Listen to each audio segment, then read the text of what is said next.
পাকিস্তানের একজন ডক্টর সাইদ, তিনি নতুন করে ক্যান্সারের উপরে গবেষণা করেছেন এবং এটা পত্রিকায়ও লেখা হয়েছে। তিনি ক্যান্সারের নতুন একটি বিষয়ের উপরে গবেষণা করেছেন এবং এই গবেষণার জন্য তাকে পুরস্কৃত করা হবে।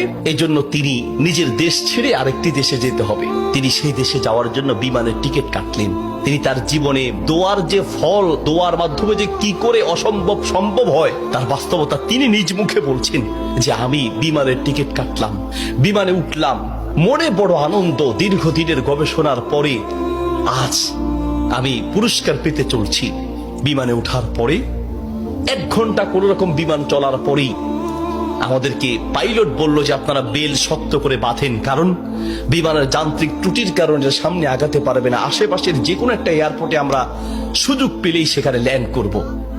তিনি বললেন। কিছুক্ষণ পরেই বিমানটা ল্যান্ড করলো। আমি অবশেষে নিরাশ হয়ে বললাম যে জীবন বাঁচানো দরকার, পুরস্কার দিয়ে কি হবে, নিজেই যদি মরে যাই থাক, পুরস্কার চিন্তা নাই, সামনে যাওয়ার দরকার নেই। আশেপাশে বাড়ি ঘর দেখলেই কোন একটা বাড়ির সামনে গিয়ে দাঁড়ান, বাড়িতে গিয়ে অন্তত নিজের জীবনটা বাঁচাই। একটা ঘর দেখতে পেলেন, ড্রাইভার সেই ঘরের সামনে গিয়ে দাঁড়ালেন, দরজায় নক করলেন। একজন বুড়ো মহিলা বের হয়ে দরজা খুললেন। বলছে, বুড়িমা, আমরা মেহমান বিপদে পড়েছি, বাহিরে তুফান চলছে, একটু আশ্রয় চাই, কোন পুরুষ থাকলে বলেন।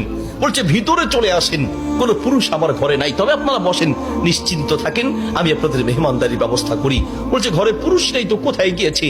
বলছে, কি বলবো, দুঃখের কথা, কিছুদিন আগে আমার ছেলে এবং আমার স্বামী তো আগেই মারা গিয়েছেন, আর কিছুদিন আগে আমার ছেলে এবং ছেলের বৌমা দুইজন একসাথে অ্যাক্সিডেন্ট করে দুনিয়ার থেকে বিদায় হয়েছেন। বাড়িতে শুধু আমি আর আবার নাতিটা আছে। বলছে, আপনারা বসেন, একটু মেহমানদারি ব্যবস্থা করি। মেহমানদারি হিসেবে কিছু খাবার দিয়ে ডক্টর সাইদের সামনে দিলেন। আর বুড়িমা তিনি নামাজে দাঁড়ালেন। নামাজ শেষের দিকেই তার নাতি হাউমাউ করে চিৎকার করে কান্না শুরু করলেন। প্রথম থেকে কাঁদছেন অল্প, আস্তে আস্তে, পরে প্রচন্ড চিৎকার। ডক্টর সাইদ বলেন, বুড়িমা আপনি কি করছেন, একটু নাতিটাকে নিয়ে আসেন, এইভাবে কাঁদছে কেন? পরে নাতিটাকে কোলে করে নিয়ে আসলেন। ডক্টর সাইদ জিজ্ঞেস করলেন যে তার চেহারা পুরো নীল হয়ে আছে।